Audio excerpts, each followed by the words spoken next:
Hi, folks. Welcome to Code and Concrete, where we share the latest trends and the stories of trailblazers in the built environments. I'm your host, Matthew Schneider, the CEO at Building Inc.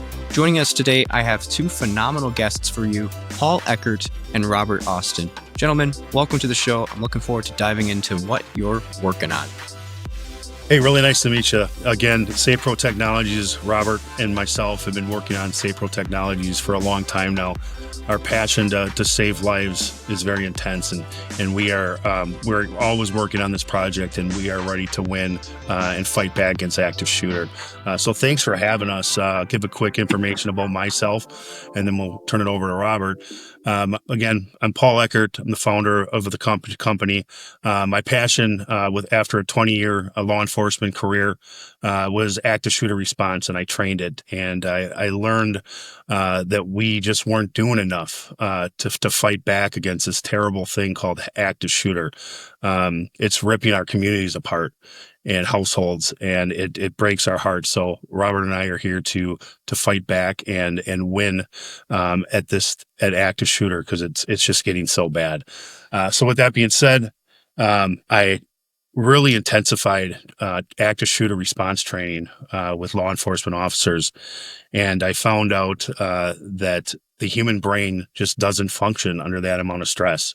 And when we have to go to this call and we have to win, we need to be ready. Unfortunately, we don't get a lot of training. Budgets are tough.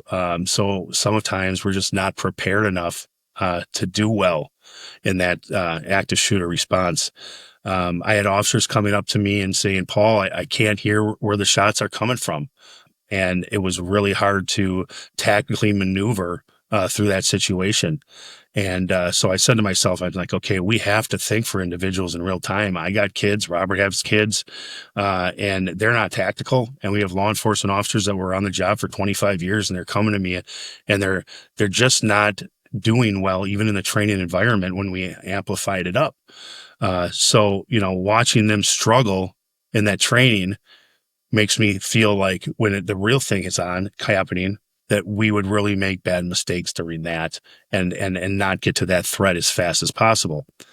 So I really thought this through, and I said, okay, how do we get this information to the people that are involved in real time as fast as possible and think for individuals, because the human brain isn't going to work correctly.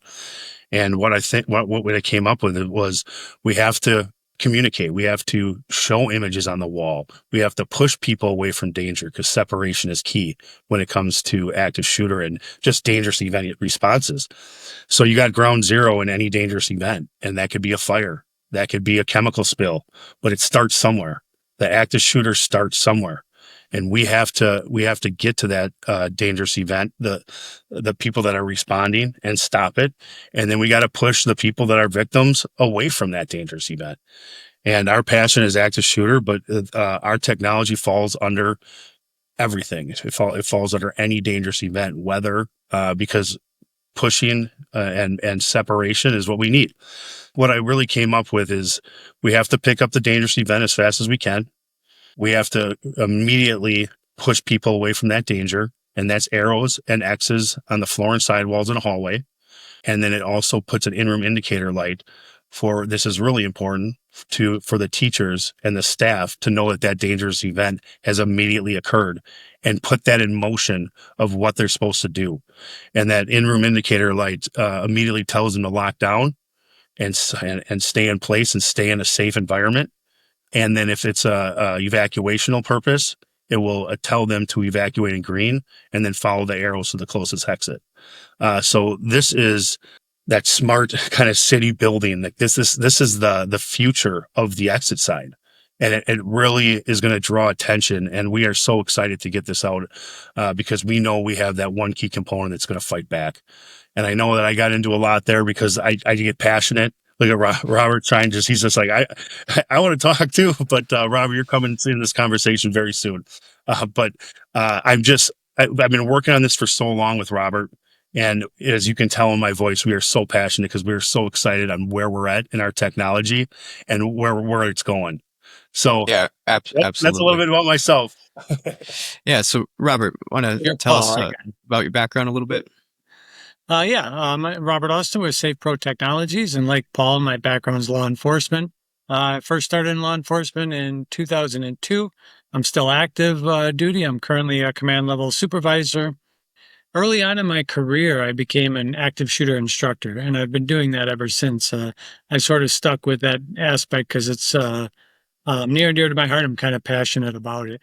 Early on, I also started to specialize in the civilian response to active shooter events. And a lot of that was school safety stuff. So I'd go to the schools and I would teach the teachers and administrators active shooter response. And the majority of the active shooter response curriculums are some variation of run, hide, fight. And that's really been the main staple of civilian response for a long time. And the question I most often got was, how do I know when to run and when to hide? And our answer has never really been that good. It's, you know, use your eyes and ears, figure out what's around you, make good tactical decisions, right? But that's a problematic answer to give to civilians because one, teachers want to teach, right? They're not tactical officers. They don't naturally think that way.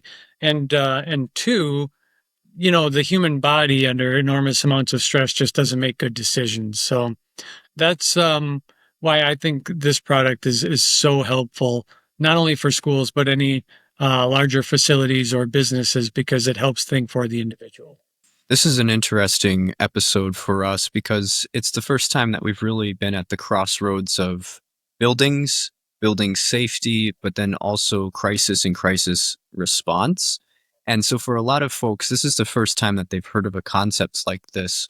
We often assume, the worst is not going to happen. Do we have to go so far as to implement a solution like this until it's extremely necessary? And as Paul alluded to earlier, it's not just active shooters. It could also be, say, a catastrophic weather event that's occurring or some sort of, say, gas leak in the building. I'm sure you could have IoT that identifies that levels are off and we need to start evacuating people. And once that evacuation process starts, that's when the panic sets in. Oh, something is going wrong. Well, now all of a sudden, I don't know what I'm doing. It's just like on airplanes. You can go on airplanes as many times as you want, and they tell you right where the life vest is.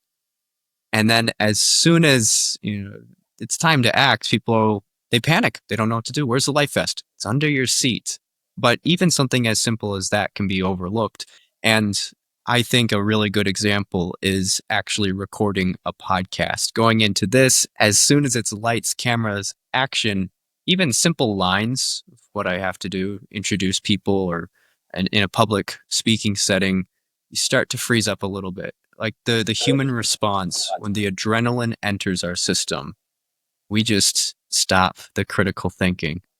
And so using technology to guide people when it matters most is extraordinary, and implementing it right into our environment. And that's why this solution really caught my attention. Plus, you use the visual elements, sound cues, AI, lots of different things going on here to make sure that when you push this in a building and you're pushing people, like you're telling people go this way or that, you have the best intelligence to inform them and not only promoting their safety, but ensuring it throughout the timeline of that crisis.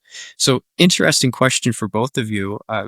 Just starting off on the entrepreneurial sides, how has it been moving from law enforcement, or I guess in this case, Robert, you're still active, but into the startup realm? What's that been like for you both? Actually, can I jump in and just piggyback off something you said quick? Because that made me think, and that's an interesting concept when you talk about, yes, these are low frequency events, but extremely high risk events. And that's something we deal with oftentimes in law enforcement too, like officer involved shootings, but still something you need to train for. And I kind of equate it to school fires, right? Every school is required to have smoke and fire detectors and response and notification systems, but our students aren't dying in school fires and haven't for decades now. But since Columbine, over 500 people have died in school shootings, and we don't really have a good system in place or a code in place to say all new facilities should have something like a notification or evacuation system in a really dangerous event. So yes, it's low frequency, but we're talking about the lives and in school shooting cases, unfortunately, the lives of some of the most vulnerable among us. So that I think is a structural change that maybe could come from government bodies and code enforcement and things like that, new facilities. So that just got me thinking. I know I went off on a bit of a side street there. No, it's good because you mentioned code enforcement, and code is right in the name of the podcast. A lot of people think of programming, but it's also codifications, building codes, and thinking about how should we design and build things that are good for people, that are more efficient, that are smarter and safer. So it aligns perfectly what you've just said. Going back into the transition, how has that transition been from maybe law enforcement line of duty to building a startup and having to think about product, other people, technology, sales, and marketing? How's that been? It's been an emotional roller coaster, but I'm going to tell you this has been great for me, and I think Robert could say the same thing. I've learned a lot being in law enforcement for 20 years, learning that side of it, really getting the good information that's needed, hands-on information that sometimes people just don't get, and then I can bring that into the safety world and actually put it in motion, because we got a lot of great minds in law enforcement, and sometimes they're just stuck in that moment of what they do. But I'm going to tell you, a lot of law enforcement officers, they're very good at thinking on their feet. They get things done, and that's just my little shout out to law enforcement because they do such a good job. And having the ability to learn that for 20 years, be around good people, was very helpful in my journey to becoming an entrepreneur. And what I do know, then Robert will contest to this, is we don't stop. We're go-getters. We just keep it moving. And sometimes that's not in everybody's mindset. And I'm lucky enough to have one of the best teams around me. I think that me and Robert have done a really good job finding the people that we want to be around with and work with every day. And I think that's super helpful. So that was my main focus, because Safepro was so important for us to get out there, but it was also important for my mental stability, like in my work that I do. And I think that that's important because you get into potential bad situation at work and you can't get yourself out of it. So this is my day to day life, that me and Robert do this every day, and it has to be enjoyable. And I think that when you find that enjoyability and you have that passion for it, it's not really going to work. And I'm going to tell you, Robert and I, this has been a roller coaster. The funding issues, the prototypes, the long night discussions on how the system is directly going to work. I couldn't ask for a better team, better partner. So with that being said, becoming an entrepreneur has been a blessing for me. It makes me wear a lot of hats. It makes me stay on my toes. And there's things that when I'm not good at something, you put that team around you that's better than you at that specific thing. And that's why me and Robert work so well together, because we combat everything and work together. And if you don't have that in your system at work, you lose. But the entrepreneur side of things, the financials, that was a little different because I really didn't have to worry about financials as a police officer. But thank God I got Robert. One thing that I believe that we're good at, Robert and I, because we have the ability from, what we've done for so long, and that's read people, read the room, know what you're getting into. And I think that that's been helpful in business, because business is a situation where it's a mental game, and you have to really work around different personalities and who you can trust. And so the safety industry, we're going to make a huge splash here, and we are excited about it, and we're going to do things right. So the entrepreneurship and the businessman, I'll wear that hat all the way to the end. For me, I actually, as I promoted up through the police department, I went back to school. I got a business degree in business administration, and I've been doing budgets and project management for some time at the PD.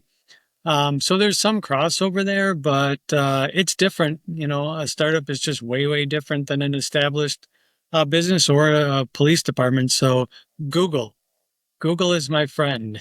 I don't know how to do it bookkeeping or tons of government regulations and what to pay and where and how you got to do all that. That's a very steep learning curve. But I think we're pushing through it pretty well. I think a lot of it's mental toughness. Problems are going to come up every single day. You just got to work on them every single day. So we're pretty stubborn that way. Yeah, I love that. And although there's a lot of challenges in building a startup in an era of Google and ChatGPT, we can quickly ask a question and you don't have to build a relationship. You don't have to pay someone. You don't have to dive into a library book to figure it out. We can resolve some of these things in 30 seconds. I wish that a lot of what we have in the real world, because it's one thing sitting behind a screen doing something like spreadsheets, but there aren't simple solutions like that in something tactical like this. So let's dive into how can we simplify crisis response. And Paul, you mentioned earlier, some of the elements that you've built into this that would help direct people identify, hey, there's a threat over here. You should be proceeding that way. How do we make it stupid simple so that when we need to act, we don't have to think, we can simply follow protocol using Safepro? You want to walk us through how you implement this and how it interacts with people? Exactly. Yes. And this is interesting that you bring that up, the simplifying things. When I invented it, a lot of people came up to me and said, this is so simple. I mean, and simple works. And to have a technology that, people indicate it's simple, but it truly is. It's very intuitive. It thinks for individuals. And what it does is, we have our shot detection. Our shot detection picks up the bullet, and then it relays that information to our Soteria system. And our Soteria system is the lights in the hallway. So, and that's a laser unit that actually projects arrows and X's on the floor and sidewalls and gives you a visual key on exactly what to do. And that's go away from the danger. So everybody's been looking at arrows their whole life. It's easy to follow. Everybody knows what an X is. A red X is not good. And then having the availability, if you're in a classroom and not in the hallway, to immediately get that audio information that there is a dangerous event and you need to lock down. I don't know how it can become any easier than that.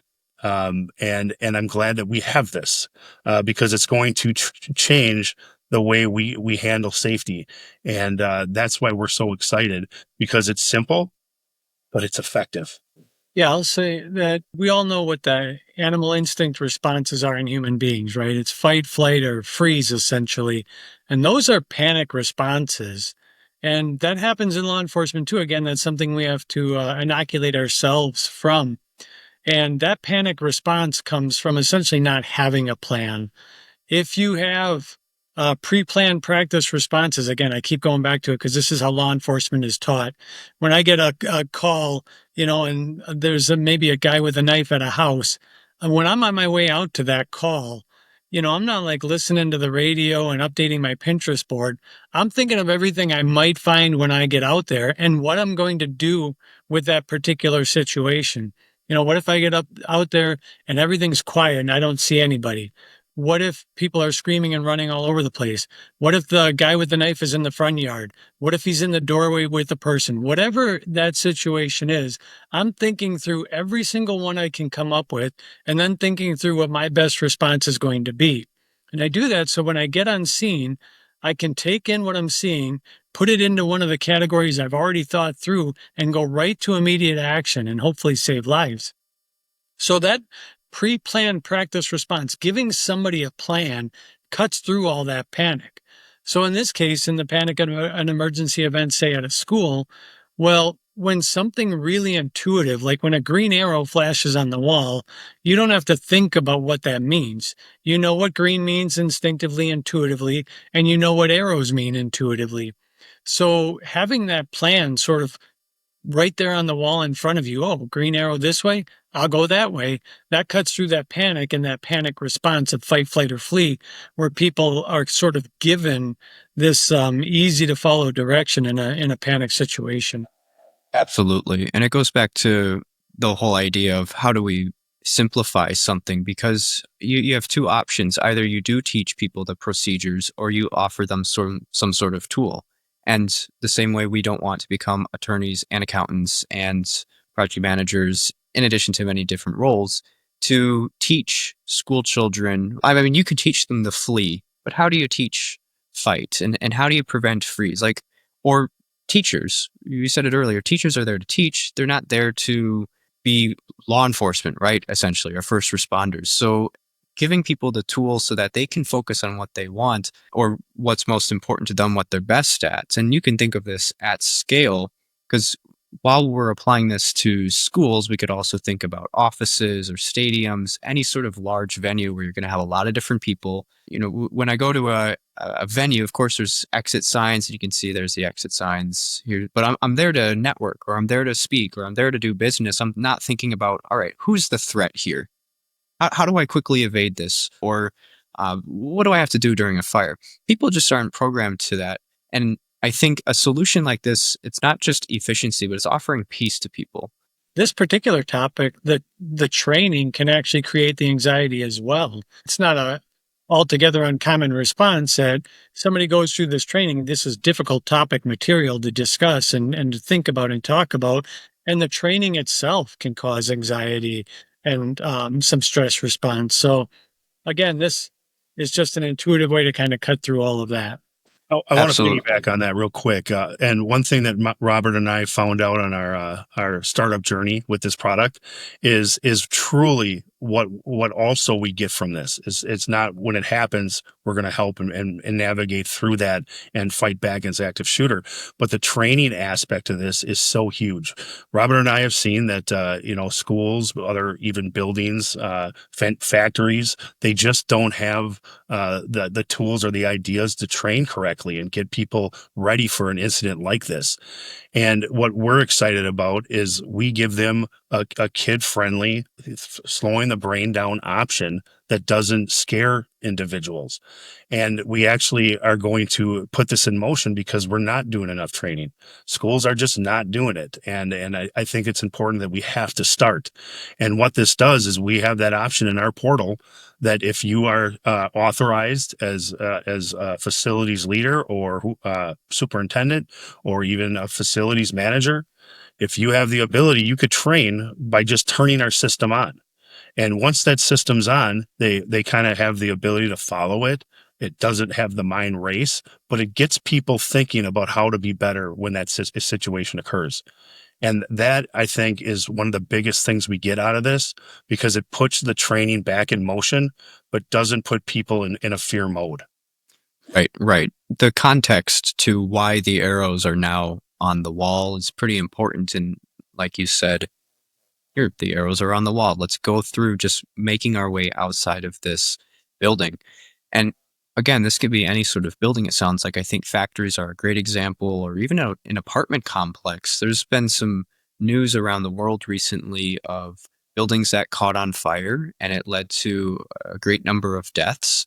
And it's because doors lock, people can't use elevators. What happens next? Is the fire above or below us? Where do we go from here? And having additional information so that people can make informed decisions is extraordinarily important in all sorts of environments. And the more people, the more important it is to have something like this in place for a couple of reasons. One, the scale of atrocity, but two, because when you add in the rush of people, some folks are going left, some folks are going right. You're getting mixed signals, mixed information about what's actually happening.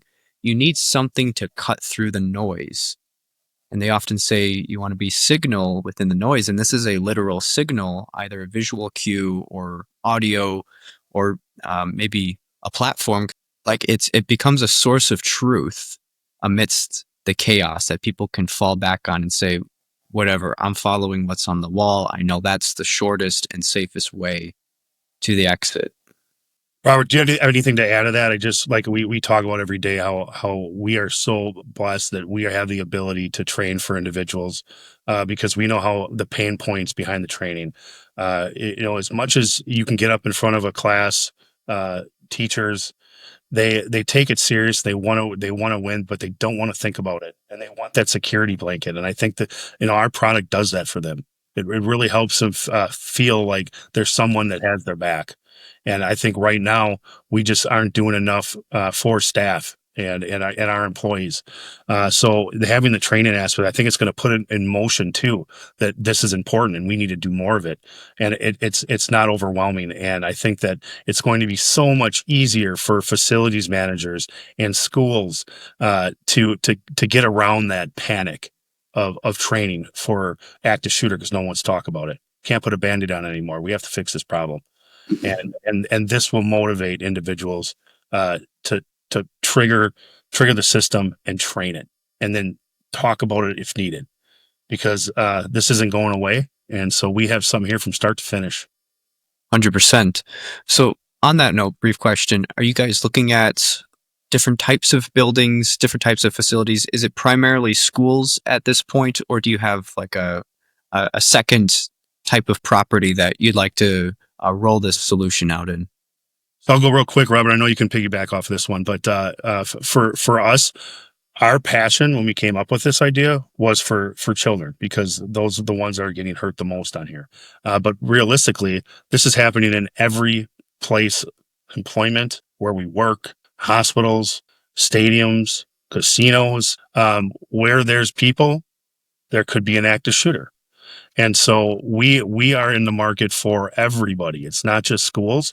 Yes, we want to get to schools as soon as possible. I mean, because we have to. But any building that has human traffic has this product has to be in there. Right. Robert, anything you want to add? No, that's exactly it. I mean, I think active shooter became kind of a thing, obviously a passion of ours because of school shooters. But as time goes on, what we find is not only are they increasing in frequency, sadly, but the percentage of them at schools is actually decreasing. The greater percentage of current active shooter events are in the business setting, where we shop, where we go to our movies, where we go out to eat, or our own personal places of work. So not just schools at all. Any large building or facility really across the world could benefit from a system like this. An interesting perspective that I'd like to bring to the table, and maybe you've thought about this, maybe not, is in addition to what your solution can offer, what Safepro can do for an existing building, we also have to think about how we're designing buildings in the first place. Like, what is our crisis response? If there's a fire here, if there's an active shooter, what are the critical points? What are the areas of failure? Where are the areas of congestion? How have you seen that different types of buildings, different types of design elements have created potentially more conflict when responding to crisis? Has there been anything that stands out? It's like, you're on the job. Wow, this was really stupid. Why is this designed this way? Why is it set up this way? This is a critical failure point for everyone involved. One thing that just popped into my mind when you said that is schools are interested in security. They're pretty good at access control and stopping unauthorized individuals from coming in. But when you look at, say, crime prevention through environmental design, maybe not so much. They like aesthetics, right? So glass, all glass front doors are a big thing, and they'll put wraps on them, or they'll put some bullet resistant stuff to slow individuals down, but that doesn't really stop anybody from getting through. So I think that while there is some consideration given to that, most of the time that's kind of lower on the list. How do we prevent somebody from getting in? It's more about what looks good in a design.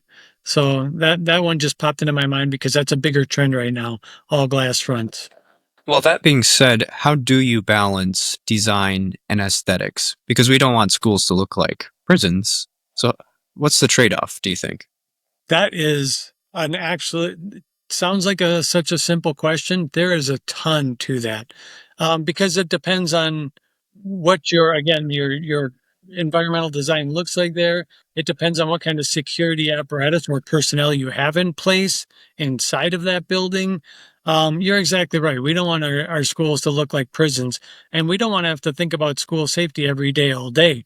The kids are there to learn. The teachers are there to teach.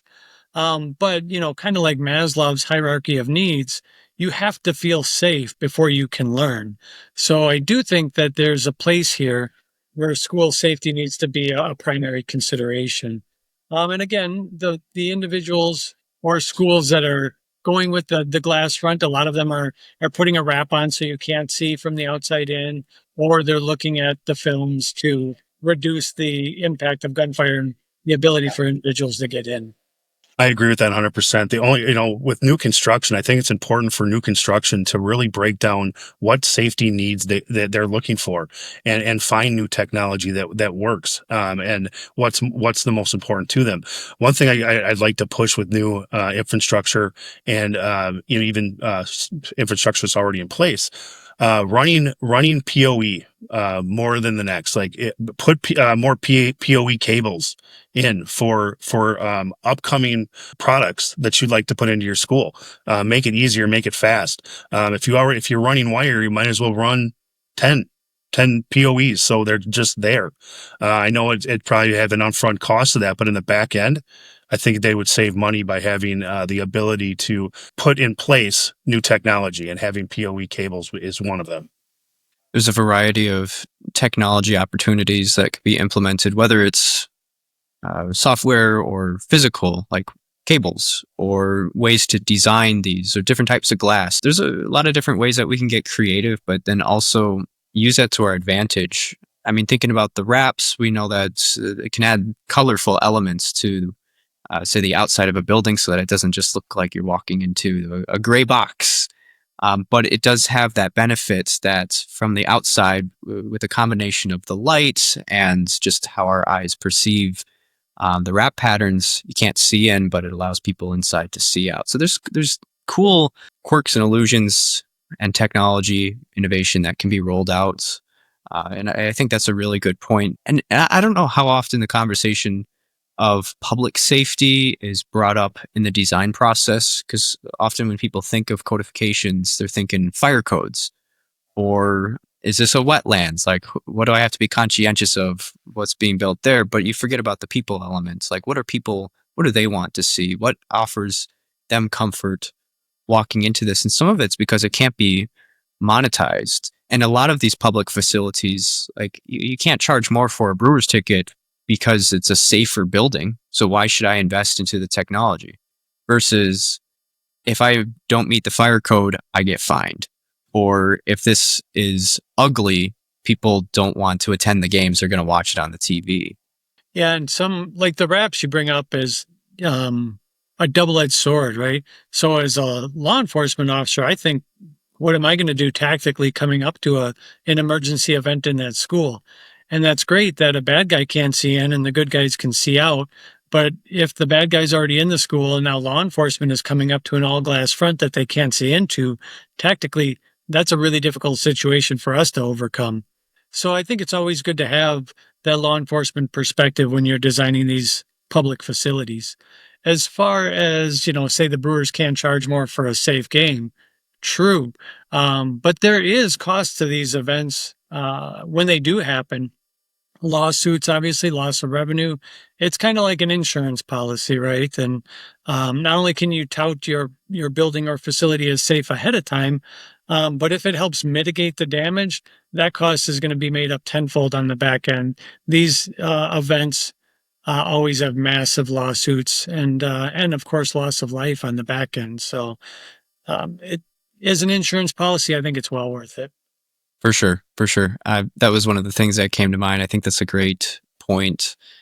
Another, thinking about technology that could assist in this, digital twins are becoming more important. A lot of old buildings don't have a digital twin. And when I say digital twin, we're thinking of a 3D model, say on a piece of software, where I can look at a building and maybe it's real time. So maybe I can navigate the halls virtually, or I can see, if Safepro is installed and perhaps you partner with a software company that provides digital twins. As I roll up to the scene, I can pull up, oh, I know exactly it's room A12 that is compromised right now. Well, where is that and what's the fastest route to get there? So digital twins, especially in construction, but for elements like this, and that goes back to the smart city philosophy, are becoming more important because it adds that eye in the sky idea. And a big portion of that is also CCTV. Now, in many cases, you can only access that after the fact. Maybe there would be privacy concerns of, can we look into the halls in real time and identify this person? And I'm sure there'd be a lot of pushback. What if it gets hacked? Like, we don't want people spying on our kids. So there's always this dichotomy of transparency, privacy, safety, all these different elements that we're trying to balance. And it goes back to the design portion. How do you make something that's appealing, but then also safe? And it's all gray territory. Like everything that we're working in, there's no clear answer, and there's opinions on both sides. But I do think what you have enables safety, doesn't compromise privacy, and then also adds in that elements of efficiency in response time and execution of a crisis response plan. I totally agree with you. And we need to get better, working together. Different products need to come together to make something that is completely working right. So with that being said, I think, AI cameras, I think they're going to be very helpful, for our system also. And, pairing up with a good camera, is important to us, and other options, because we do from start to finish the separation and the evacuation and the visual guidance, and that's what we do. But we don't do the other things. We'd love to get in contact more with fire control. Fire control would work great with us. How do we make ourselves compatible with them? So I guess the open communication between fire and the Soteria system or evacuational systems, because the stagnant exit sign, it's just not doing it, and that's why we're here. And so let's just get what technology is supposed to make the future better. And this product does that. So now we really just do need, great products coming together, making the best safety options possible. Well, let's talk about the future and interoperability. 10 years from now, what does a fully integrated intelligent response system look like? What's that utopian vision that you guys have for Safepro and the ecosystem, the cities that it is protecting? Robert, you want me to take this one? Oh, finally you made Paul speechless here. Well, I think that, we've kind of danced all around it, but this sort of all-encompassing system, right? Paul just talked about AI cameras, which are great, but they generally don't cover every inch of a facility, right? But they're certainly a part of the solution. Some of these things can now detect latent prints of a weapon underneath clothing, right? That's great. Now we can start to combat this ahead of time. I think certainly a notification evacuation system like we've tried to make it as much self-contained as we can. So you talk about 3D maps. We do have the capability of doing some 3D maps. They're not like the digital duplicates like you're talking about. But certainly an officer pulling up to the scene can access our 3D maps and say, oh, this is where the shot came out, and this is where the event happened. We've got notification directly to law enforcement. We have dashboards that can be accessed by administration or individuals who are running the facilities. And all of that is a part of it. I think the other part is going to be good guys with guns, good guys on scene. That's what really stops these threats. So while I think our system is super important and a big part of it, we don't stop an active shooter, right? The good guys have to do that. So how do they pinpoint where the bad guy is? How do they get notified faster? Because seconds count, right? I mean, that's sort of a cliche, but in an active shooter situation, these things are over usually rather quickly. But every second that goes by is another second that innocent people can be killed. So I think really our utopia would be an all-encompassing situation or rather solution, or several solutions that all come together to work together and really provide a very safe environment for people. Unfortunately, there's costs to all of that. So there's this cost benefit analysis that everybody's got to do. And that's, again, another reason that we've tried to make ours as self-contained as possible. So we don't have to go in and say, hey, we think Safepro Soteria system is a great solution when you combine it with this, this, and this, because you're going to lose people that way. And we want them to have something, the best that they can have. It is the dream, though, for sure. I mean, I work with a lot of folks in smart cities. It's not its own industry, but really a conglomerate of different ideas, concepts. You talk about environment, transportation, design, people, all these different things coming together. And the reality is that it takes multiple parties, multiple companies and solutions working in harmony. That's what makes it smart. The fact that it's an ecosystem, it's collaborative, it's different elements that are interoperable.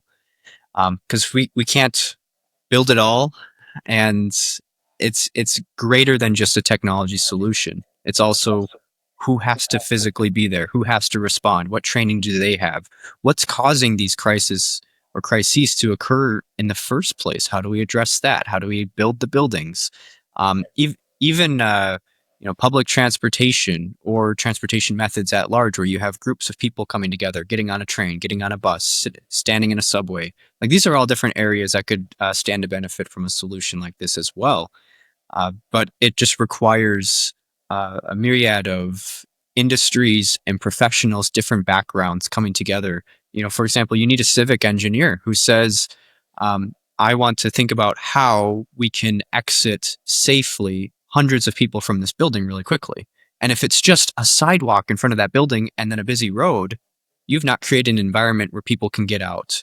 Now you've created more elements for possible safety concerns, especially if something, maybe it's not an active shooter, it's a fire. Well, if the building above is on fire and people are exiting the building, they have to go somewhere else. They have to go blocks away. Yeah. So there's just all of this orchestration that's required. And that's why I love having this type of conversation. It might be law enforcement, first responders, but it's a piece of the puzzle in how to build better cities. And that's what I'm all about. And that's why I love it. And I think people have to have the will, right? I mean, we see this all the time, the silos where, nope, this is my piece and I don't want you anywhere near it and I don't want to tell you about it because I don't want you to take it from me. And, Right. From the beginning, we made our system very agnostic where we can plug in with any other system's API. And we did that just for this reason that we don't want to have to say, oh, it's, we only work with this company or with this company. We want to be able to work with whoever's out there that wants to pair up with us. We just want to be a part of the solution. And we think we've got a good part of it here. And we're really willing to connect up with anybody else who's interested in public safety and keeping people safe. That's our goal. Awesome. Well, as a call to action, how can folks reach out to you guys and get involved? And is there anything in particular that would benefit Safepro right now? Are you fundraising? Are you looking for partners, clients, pilot projects? Yes, I'll start this, and Robert will piggyback again. So we are working on this every day, and because we know we have some stuff so important here. So our needs, we are actively funding. But the most important, we need people to know about us. We need to know how Safepro is going to be so effective, and we need the public to know that. So having the ability to network this product is super important to us. We're working on 2 pilots right now, or 1 pilot right now, and we'd love to have more, and then piggyback right into a complete install. We're just ready to amp this up. And having these podcasts, I think, are super important for us. Robert? Well, it's my pleasure. Yeah, I'll just say that you caught us at a good time. We're really, we would have been finished up already. And then we moved into, like I said, expanding our system out to a shot detection component as well, which originally we were going to pair up with a third party. And we're just now finishing that up too. So we're pretty close to hitting the ground running. We are looking for our first install, and we want a little slow growth here because we want to do a first install and really test that system as thoroughly as we can and make sure that we're putting out the best product that we can because, obviously it's a business and we care about making profit, but that's not why we got into this. So we want to make sure the system's good. It's going to save lives. And from then, once we get that first full install tested, we're looking for customers and like Paul said, just to get to know people and so they know us and start getting this as in many facilities as we can.